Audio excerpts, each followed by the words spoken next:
لە تەوەرێکی گرنگمان هەیە ئەکرێت بڵین هونەر ئەو زمانە گشتەیە کە مێژوونەتەوەکان ئەپارێزێت وە ناسنامەیان ئەهێڵێتەوە یاخود ناسنامەیان ئەخاتە ڕوو لە ناو مێژووی دەوڵەمەندی هونەری کوردیە. ئامێری تەنبور ئەکرێت بڵین ئامریکی ئاسایی نییە، تەنیا ئامریکی میوزیکی نییە، بەڵکو گێڕەرەوەی ئازار، سۆس و فەلسفەی ژیانی تاکی کووردە. میوانێکمان هەیە کە جگەلەوەی 16 ساڵ لەگەڵ ژێیەکانی ئەم ئامێرەیە ژیانی بەسەر بردووە و 3 ساڵیش خەریکی کۆکردنەوەی مێژوو و وردەکاریەکانی ئامێری تەنبور بووە، لەگەڵ ئەوەیە کە کردوێتە کتێبێک بە ناونیشانی ئامێری تەنبور و سبەینێ لە تەلاری هونەر ساعت 5 بە پاڵپشتی دەستگای میدیایی کورسات کۆڕێک بۆ ناسانی ئەم کتێبە بەڕێواچێت. لە ئێستاە میوسیان لە هەمان کاتدا نووسەری ئەم کتێبە میر ئەکبەر میوانی سۆدیۆی کورسات مەگەزینە. کاگمیر سڵاو دەی بۆ زۆر بەخێر بێت. سڵاو لە بەڕێزە کاک ڕەوەنجان، سڵاو بۆ هەموو بینەرانی کورسات، هەر کەسێک کە ئێمە بینێ زۆر سوپاس بۆم دەرفەتە و خۆشحاڵ. لەنێو ئەم هەموو ئامێرەیە، لە نێو مێژووی ئەم هەموو ئامێرەیە چی وای کرد کە ئامەری تەنبور هەڵبژێریت و ئامەری تەنبور بکەیتە تەوەری سەرەکی ئەم لێکۆڵینەوە وردە زانستیە؟ کاک ڕەوەن لە ڕاستیاوکو خۆت لە سەرەتای ئاماژت پێەیە ئەگەر هەر میلەتێک شانازی بە موزیک یانەر ئامێریکی تایبەت بخۆیەوە بکە، ئێمە وەکو کورد بە تایبەت ئامێریکی وەکو تەنبور زیاد لە جارێک پێویستەکە شانازی پێ بکەین، لەبەرەوەی لە یەک کاتە وەکو ئامێریکی موزیکی خزمەتی چەندین ڕەهەندی جیاجیای کورد هەموو تۆرە جیاوازەکانی کوردستانەکە. جیاواز لەوەی خۆم وەک بنەڕەت و لە دایک بوون و ژیانم هەر لە مناڵیەوە ژەنیاری ئەم ئامێرەمە بەم ئامێری گوێیەکانم کراوەتەوە، ئامێرە ئاشنای ڕۆحم بووە. ئەمە فاکتەرێکی سەرەکی بوو بۆی من دەرگ بە گرنگی ئامێرەکە بکەم و کتێبێکی لەسەر بنووسم و لەگەڵ ئەوەشدا هاوشانیەوە هەر کەسێک کەس بیەوێ زانیاری لەسەرم ئامێرە بخوێنێتەوە جیاواز لە لایەنە مۆزیکیەکەی، واتە جیاواز لەوەی تۆ پێویستەکە شارەزای هونەری موزیک بی، ئەبینی ئەم ئامێرە لە چەندین لایەنیکەوە خزمەتی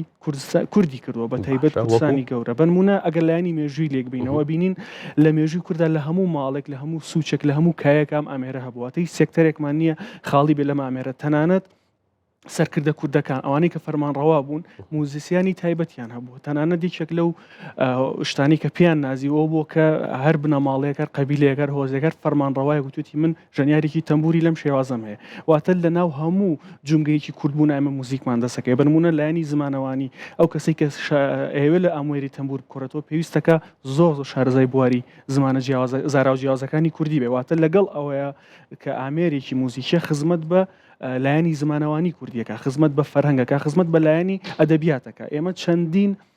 ئەدەبیاتی زارێکیمان هەیە، بە تایبەت یارسانەکان چەندین ئەدەبیاتی زارێکیان هەیە کە زۆربیان چیرۆکە گێڕنەوە، جا داستانی وامان هەیە عیرفانیە، هەمانە ئاینیە، هەمانە دڵداریە، هەمانە مێژوویە و جیاواز لەوە هەشمانە بنمونە جوگرافیە. واتە ئەم هەموو لایەنە لەناو ئامێری تەنبورە هەیە بە شێوەی شیعر پارێزراون. واتە ئەبینین هاوکاتی ئەوەی لە چەندین لایەنیکەوە گرنگە، بینین لە لایەنی ئەدەبیات و لایەنی فەرهەنگ و لە چەندین لایەنیکەوە گرنگی هەیە و ئەشم بینی کەم تا زۆر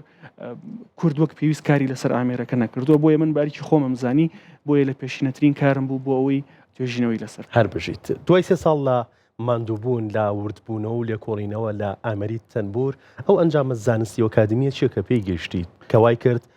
بەڕاستی ئەمە دەرخەری ئەوە بێت و بیسەلمێنێت کە ئامەری تەنبور بەڕاستی ئامێرێکی ڕەسەنی کوردیە؟ کاک ڕەوەندۆ خۆت لە سەرەتای پێشکردنەکە ئاماژت پێیەوە و ئینترۆدەکشنێک من 16 ساڵە زیاتر لە 16 ساڵم ئامێرە ئەژەمەوە. ئەمە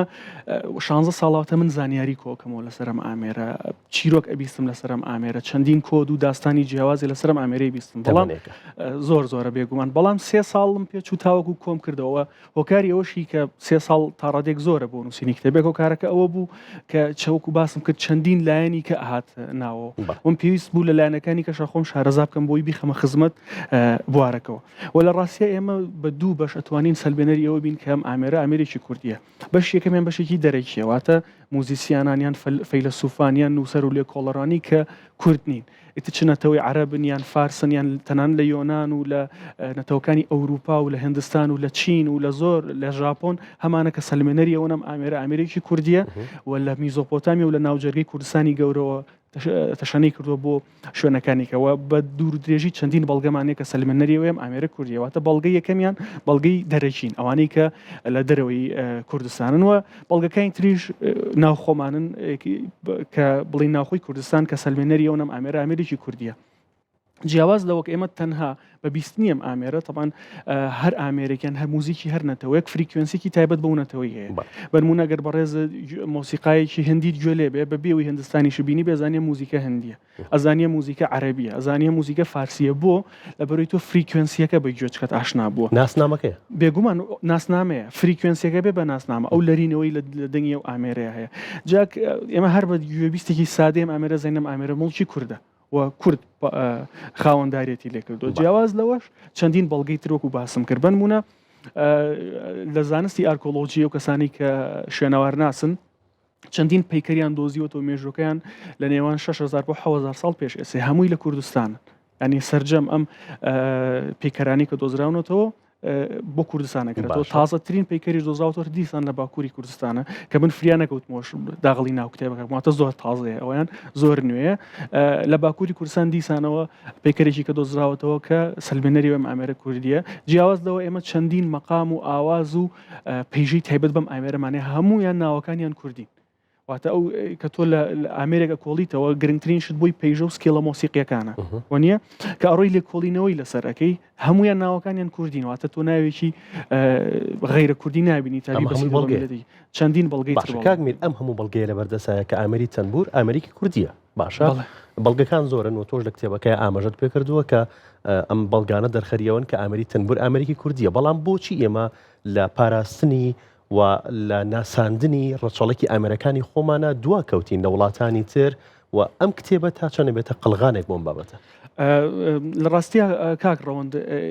میلەتی کورد ئێمە وەکو نەتەوەی کورد لە زۆر لایەنە بەداخەوە کەم و کوڕیمان هەبوو لایەنی مۆسیقی و هونەریش بە دەرنیە لەوە ئەگەر بڵێم کە زۆر کەم و کوڕێکە لە ناحیەی هونەری موزیکەوە بە تایبەت زۆر زیاترە لە چاو لایەنەکانی دیکەیە هۆکاری ئێمە بۆ گەڕێتەوە بەڕاستی ئێمە بە درێژایی مێژوو زۆر کات ژێردەستە بووین و حیوارەی هەمان بۆ میشە حیواری بەرگری بووە بنمونە نەتەوەی چووک و فارس کە دێڵە تەنبور کوردی نییە تۆ تەنە لێرە بەرگریت پێگرێ کە بڵی کوردیە ئەوڵێ کوردینە تۆڵی کوردیە ینی هەمیشە حیوارەکانی ئێمە حیواری بەرگری بوون نەمان پژاوەتە سەرەوەی کە بەڵکو کاتێکمان هەبێ بۆی بیسەلمێنی نەم ئامێریان هەر شتێکی دیکە کوردیان ئێمە جیاواز لە ئامێر چەندین میلۆدی و مەقام و چەندین ژانری هونەریمان دزێکرۆتە ناو وڵاتانی دیکە و ئێستا مۆژی کوردیان پێوە نەماوە بەشێکیشی بۆ ئاستی وشیاریە گەڕێتەوە بەڕاستی ئێمە هاوشانی میلەتەکانی دیکە ئەمە زۆر بەبێ هیچ پەردەیەکیان بێ و قسەیە بکەین کە ئاستی وشیاریمان لەو ئاستەیانە بووە دەرکی ئەوە بکەین لە گرنگی ئەوە تێبگەین کە فەرهەنگ و مۆسیقا بۆنەتەوە چەند گرنگەوە چەند ناسنامەیەکی گرنگە و ئەتوانێت چی بکە بۆیە تا ڕادەیەکی زۆر فرامۆش کراوە بۆیە کە لە ئێسەشە کتێبخانەی کوردی و مۆسیقا بەسەرەکەی تۆ بەڕاستی بەداخەوە زۆر هەژارین و ئەمانە هەمووی پاڵنەر بۆەوەی من هەوڵ بم کارێ بکەم کە ببین بە دەنگێک تا سەلمێنەری ئەوە بین کە ئێمەش وەکو هەموو نەتەوەکانی کە مۆسیقامان هەیە و ئەگەر بەڕاستی بە ڕاشکاوانە بڕیاربێن و کەسێکی بێلایەن ئەتوان بڵێم هیچ میلەتێ وەکو کورد مۆسیقاکەی دەوڵەمەند نییە باشە چەند ساڵ لەگەڵ ئەمریکا ژیاویت و 3 ساڵیش بە تەواوی تایە ورد بوویتێتەوە تاکو هەم لە مێژووی ئامێرەکە هەم لە تەواوی ئامێرەکە تێبگەیت لە وردی ئامێرەکە تێبگەیت لە مێژووی ئامێرەکە تێبگەیت ئەمە ژیانە ئەمە تەمەنێکی زۆرە لەگەڵ ئەم ئامێرەیە تۆ بەسەرت بردووە ساتێکە بووە کە کاریگەری هەبێت لەسەر هەست و سۆزی تۆ هەرگیز بیرن نەچێتەوە لە ئەم ماوەی کە لەگەڵ ئامێرەکە ژیاویت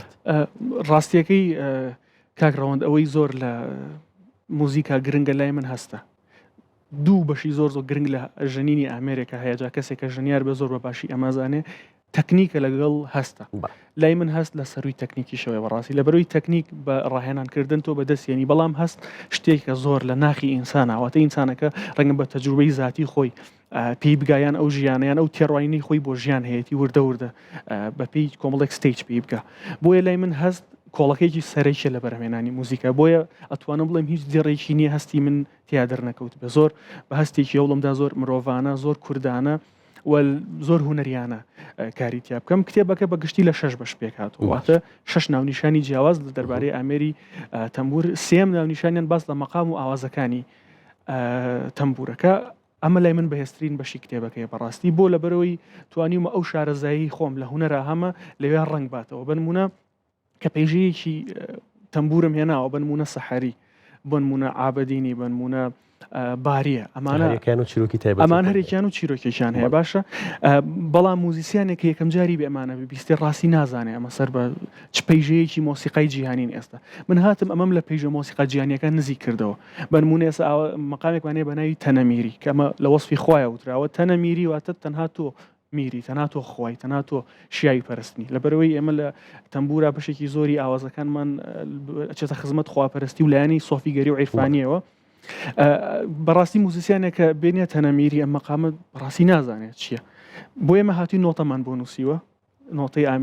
بەڵام نۆتەیەک تەنها پێیژەکەواتە زۆر دوور و درێژ نیە لەبەرەوەی ئەو کەسانشی کە موزیسیانین بیخوێنەوە چێژی لێ ببینن و لەگەڵ ئەوەشە QR کۆدم داناوە بۆ هەموو مەقامەکان. واتە تۆ کاتێک کە چیرۆکی پشت ئەم ئاوازە بیستێت توانین QR کۆدیش دیسانەوە گوێی لێ بگری. واتە ئاسانکاریێکی زۆرمان کردووە. جیاواز لەوەش نزیکم کردوتەوە لە ئەو پەیژانەی کە ئێستا ئێمە وەکو موزیسیان لە بینی خۆمانە بەکارین. بنمونە ئێستا تەنەمیری لەسەر پەیژەی حیجازە. هیچ موزیسیانێک نییە نەزانێ حیجاز چییە، بەڵام تەنها تەمبورژانەکان نەزانن تەنەمیری چێت. لێم تێگەی لێرە هاتووم نزیکم کردوتەوە، ئاسانکاریم کردو بۆی هەر موزیسیانێکیش خوێندیەوە بتوانێت لیتی بگە. بۆیە لێرە من زۆرترین هەوڵی خۆمم خستەگەڕ و جیاواز لەوەی خۆم تەمبورژەنم ئەو زانستەی کە فێری بووم لە مۆسیقایا پێکەوە توانیم ئەو بەرهەمەی لێ دروستکەم و پێشتریش لێ کتێبەکە من ئەوەم نەبینیەوە. بۆیە ئەو بە گرنگترین و باشترین بەش ێزانم و زۆریش لە هەستمەوە کارم تیا کرد. دەست خۆش کاکمیر لە ناو کتێبەکە تەچەند ئاوڕەت لەلایەنی فەلسەفی میتافیزیکی ئامێرەکە یاوەتەوە بەتایبەت لە ناو دنیای سۆفیگەری کوردیە. لە ڕاستیە ناتوانانی خۆت لابی لەلایەنی سۆفیگەری و عیرفانی و فەلسەفی. لەبەرەوەی ئەمامێرە هەموو بەشێکی لە فەلسەفە پێک هاتووە و فەلسەفێکی کوردیش واتە بۆ ئێمە چەندین جار بۆیە زوود و پاتێکەمەوە گرنگە. واتە تۆ گەر موزیسیانیش نەبی کاکڕەوەن بۆن بوونە کەسێکی هەوڵی لە بواری فەلسەفەیە کارکەی بە تایبەت فەلسەفەی کوردی کەم ئامێرە خوێنیتەوە بینی یەک دنیا جمگەی فەلسەفەی کوردیت بۆ دەرەکەوێت. لە کاتێکا تۆ خۆت ئەکرێ موزیسیانیش نەبی یان تۆ کەسێکی حەزت بنمونە بە بواری زمانەوانی هەیە ئەم ئامێرە بخوێنەوە چەندین گرەی زمانەوانیت بۆ ئەکرێتەوە. لەبەرەوەی ئامێرێکەوە گوتم بە درێژایی چەندین هەزار ساڵ کە زیاتر لە 6 بۆ 7 ساڵە لە کووردا هەیە ئەبێ هەر خزمەتی چەندین لایەن بکە. و جیاواز لەوە کاکڕەوەند ئامێری تەمبور یاسانەکان زۆر لە کۆڕی زیکر و لە عیبادەت و لە خواپەرستی و پەرستی خۆیانە بەکارێنن. ئاینی یارسانی شەر کەسێک شارەزاییتیا بێ ئەوە زانێک ئاینێکی زۆر فەلسەفی و زۆر عیرفانیە. بۆیە چەندین کۆدی شاراوە لە ناو ئەم ئامێرە هەیە. بنمونە ئەگەر چەندانێکیان باسکەین ئەم ئامێرە لە سێژێ دروست بۆ ژەیەکانی خوارەوە ڕەنگیان سپیە یا با بڵین زیویە بەڵام زۆر پێوتێ سپی ڕەنگی سەرەوە ژەیەکە ڕەنگی زەردە. ئەمە ئاماژەیە بە خۆر و بە مانگ و لە هەموو فەلسەفە عیرفانیەکانی دنیاە خۆر و مانگ گرنگ و پیرۆزن و نیشانەی هۆشمەندی وزەی ژیان پیرۆزیە بەخشنەوە بێ خۆر ژیان لەسەر زەوی نانێن. شتێک نماوە لەم ئامێرەیە کە مانادار نەبێ بێگومان. یعنی بەرمونەت خۆر یان ئاگر ئەمانە کۆمەڵ ڕەهندن لە ناو کووردا کۆمەڵی دەستەواژن کورد زۆر بە گرنگی تەماشای کردووە نەک ئەوەی ئەی پەرستێ نا بەڵکو تەجەلایەکن لە تەجەلابوونی خواوە تێگەشت و ئەمانە گرنگن بەبێ ئەمانە ژیان ناکرێت بنمونە بەبێ تیشکی خۆر ژیان بۆ تەواوی بوونەوەرەکان محاڵە بێ لەسەر زەویە. بۆیە ئەبینین لە هەموو بەشێکیا کۆدی سۆفیگەری کۆدی عیرفانی هەیە. یا بنمونەم ئامێرە لە 14 ژێت لە 14 پەردە دروست بۆ 14 خانە لە دەستی فینگەربۆرد واتە لە دەستی چەپا ئەمە ئاماژەیە بە 14 کاری باش لە ناو مرۆڤە. لە بەپی تێڕوانینی ئاینی یارسان خواوەند 28 هێزی لە ناو مرۆڤ داناوە 14 باش و 14 خراپ و مرۆڤ ئەم 14 کە بە دەستی چەپە ئاماژەیە بۆ 14 کاری باش و مرۆڤ لە سنتەری ئەم هەردوو هێزە ئەم دوو هێزە 14یە کە دوو حوتیەکە ینی 14 کاتە دوو حوتی دیسان کۆدێکی گەردونیە ژمارە حوت لە هەموو ڕێباز و ئاینەکانە گرنگن و مرۆڤ لە سنتەری ئەم دوو هێزە چاک و خراپەیە و مرۆڤ سەرپشکەلەوەی کامیان هەڵەبژێرێ و ئامێری تەمبور هاندانی مرۆڤە بووی بەرەولایەنە چاکەکە بڕوە واتە جیاواز لەوەی تۆ دەیتە خزمەت ئامێرێکی موزیکیەوە لەگەڵیا ئەم ئامێرە هەوڵەدا کار لەسەر ڕفتاری تۆ بکە هەوڵەدا کە بە مرۆڤێکی باش و سوودمەند بۆ کۆمەڵگاکە ئەوەیە بینین هەمویان زۆر بابەتی دیکەشێ بەڵام نامێ زۆر درێژی بەمێ بەڵام بێگومان هەڵەگرین بۆ کۆڕەکە بۆ سبینێ ئەکیت دەستخۆش باشە تاچەند ئەم کتێبە بۆتە پردێک لە نێوانەوەیە کە ئامێرەکەی وەکو ئامێریکی ئاینی ڕێبازی ناسیوە و نەوەیەکیش کە حەزەکە زانێری زیاتری هەبێ لەسەر ئامێرەکە بەڵام بە شێوازێکی زانستی وەکاتبی یەکێک لەو زیانانەی کە بەرەم ئامێرە کەوتو ئەوەیە ئامێرەکە بە ئاینێکی ئاینی ناسراوە جا هەمیشە گلدانەوەی ئامێر لەژێر هەر ئایدۆلۆژیەکە بێگومان ستەمکردنە لەو ئامێرە. ئێمە ناڵین ئامێرەکە ئاینی نییە. ئاینی ئامێرێکە کە ئاینی یارسان بەرگری لێ کردووە بەکاریە ناو ئەمە بێگومان وایەوە هیچ جۆرە دیالۆگ لەگەڵ ناگرێت، بەڵام هاوشانی ئەمە چەندین داستانی دیکەی هەڵگرتووە و ئێمە تەنانەت لە پۆلێنکردنی مەقامەکانە پۆلێنێکمانە پێوترێ حەقانی، ئەمە هەمویان ئاینین، بەڵام پۆلێنێکی ترمانێ پێوترێ مەجلیسی، واتە ئەمانە بابەتی دنیاین، تەنانەت زۆر مەقامی تیا دڵداریە، وەکو باسم کرد چیرۆکە گێڕێتەوە، بەشێکیان باس لە مەرگەکەن، بەشێکیان باس لە خۆشیەکەن، بەشێکیان باس لە مناڵەکەن، ینی هەموو ستەیجەکانی ژیانی مرۆڤی تیا لە مناڵیەوە تا گەورە بوون. بۆیە بینین ئەگەر گرێ بین لە تەنها بابەتی شوک و ئاینیە ئێمە ستەممان دەرحەق بەم ئامێرە کردووە. بۆیە من هەوڵمدا دیسان بجارێکی کە دەوڵەمەنیم ئامێرە دەربخەم، ئەویش چۆن بەوەی کە باسی بکەم ئەم ئامێرە جیاواز لە لایانی ئاینی لە چەندین لایانیکەوە بۆ کورد گرنگە، بۆی هەوڵمدا ئەو پردەوەک بە ڕێز فەرموود دروستی بکەم لە نێوان هەر کەسێکە خوێنەری ئامێرەکە تێبگا لەوەی بەڵێ ئەرکی ئاینی هەیە، بەڵام هاوشانی ئەوەش فۆرمێکی موزیکی جیاواز و تایبەت بەخۆی هەیە. دەستخۆش بێت. سپێنێ کۆڕێک بەڕێواچێت بۆ ناسانی کتێبەکە تەنمور زەیاڵی جاویدانی لە تەلاری هونەر سەعات 5 ئێوارە. پەیامی تۆ بۆ خوێنەرانی کتێبەکە لە کۆڕەکەیە چیە بێت؟ پەیامی تۆ بۆ هونەرمەندانی بەشداروی کۆڕەکە چیە بێت؟ لە ڕاستیە پەیامی من هەمیشە دووبارەکردنەوە و دووپاتکردنەوەی ئەوەیە کە زۆر گرنگی بە موزیک بین، لە بەرەوەی موزیک وەکو قەڵغانێک وایە کە ئەتوانێت ئێمە بە تایبەت میلەتێکی وەکو کورد بپارێزە. بۆی نمونەیەکت بەمێ کاگڕەوەن بۆی بەرچاوڕوونتر بی لە پاش جەنگی جیهانی دووەم وڵاتێکی وەکو ڤێننا کە توانی دیسانەوە خۆی بسەلمێنە لە ڕێگەی موزیکەوە بوو. ئەگەر موزیک نەبووە وڵاتە بە تەواوەتی لە ناوە چواتە لە ڕێگەی موزیکەوە سلماندی کە ئەمیش دەنگێکی جیاوازەوە توانێت ناسنامەی خۆی دەرخاوە موزیک ڕزگارکەری بوو تاوەکو ێستا شانازی پێوەکەن. ئێمەش کە هەمیشە هەموو بەشێکی کوردبوونە خۆتە زانی لەژێر هەڕەشەیە بەڕاستی یەکێک لەو چەکانەی یەکێک لەو فاکتەرانی بەدەستی ئێمەوەیە بتوانین هەمیشە کاری لەسەر بکەین بەڕاستی موزیکە بە بێگومان و ئێمەم تەجروبێشمان لە باکووری کوردستان هەبووە. بنمونە موسا عنتەرێکێک لەو نووسەرە گەورانەی کوردە لە بەشی باکووری کوردستان ئەڵێ ئێمە سەردەمانێک لە تورکیا بڵێن حکومەتی تورکیا بە هەموو جۆرێک زمانی کوردی قەدەغە کرد و کەس بووی نەبوو بە زمانی کوردی قسە بکە. ئێمە چۆن نەوەکانی داهاتوومان فێری کوردی کرد لە ڕێگەی لاوکەوە واتە لە ڕێگەی گۆرانی وتنەوە و هەموو نەتەوەیکی زیندوی دنیا لە ئێسایە بۆەوەی پێگەی زمانەوانی و پێگەی خۆی بسەلمێنە لە ڕێگەی موزیکەوە یا بنمونە کاکڕەوەند ئێستا سەیری زمانی ئینگلیزیکە بۆچی ئەوەندە بۆ بە زمانێکی جیهانی لەبەرەوەی بۆ هەموو بابەتێک گۆرانی هەیە ینی تۆ بتوێ فێری زمانی ئینگلیزی بەس بە گۆرانی توانی فێری ببی بنمونە بۆ ڕەنگەکان بۆ ناوی ئاژەڵەکان بۆ ناوی بەشەکانی جەستە هەمووی بە موزیک و بە گۆرانی تۆ گوێی لێگری ئەتوانی فێری بیواتە پەیامی من دیسان دووبارەکردنەوەی دووپاتکردنەوەی ئەوەی ئێمە حتا بتوانین گرنگی بە مۆسیقای کوردی بین لەبەروی ناسنامەی ئێمە و هۆکاری مانەوەی ئێمەیە بەڕاستی. باشە کوڕی ناسانی کتێبەکە تەنیا زانیاری نیە لەسەر کتێبەکە بەڵکو ئەکرێت ئەم کۆڕە جیاکەینەوە ناوی بنین بانگەوازێکە بۆ دەرخستن یان بۆ خاوەنددارەتی لە کەلتوری خۆمان کە ئامێری تەنبور ئامێرێکی کوردیە پاراستنی ئامێرەکەیە ناساندنی ئامێرەکەی کە ئامێرێکی کوردیە. چیترت پێیە بۆ ئامادەبووان لە کۆڕەکەیە و چیتر پێشکەشەکرێت؟ من پێویستەکە زۆر سواسی کورسات بکەم بەڕاستی ماوەی چەند مانگێکە بە زۆر بە جوانی کارم لەگەڵاکەن و زۆر ئاگامان لە یەکتریە و هەوڵمانداوە باشترین پێشکەشکەین بەڕاستی بۆ سبینێ جیاواز لەوەی کە ئەم کتێب هەرخۆی لەسەر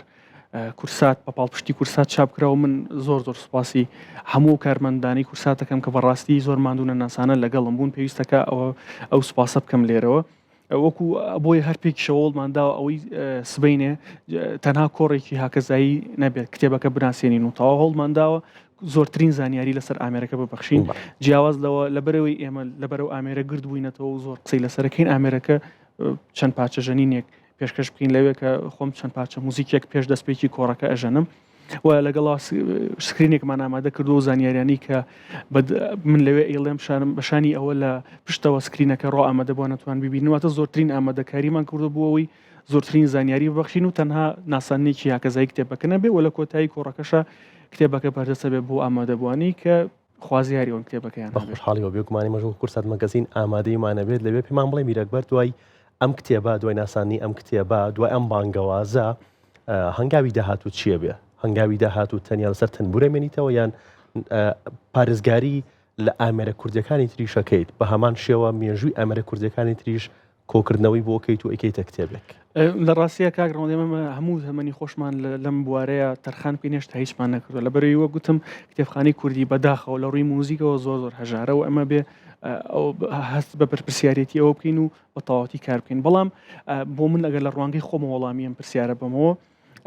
من لە کاتێکا توانم کار بکەم کە ئەو کارە هەڵقوڵاوی هەست و ناخی خۆم بێ و ئامێری تەمبور کاریگەریکی زۆری لەسەر هەست و ناخی من دروست کرد بۆیە توانیم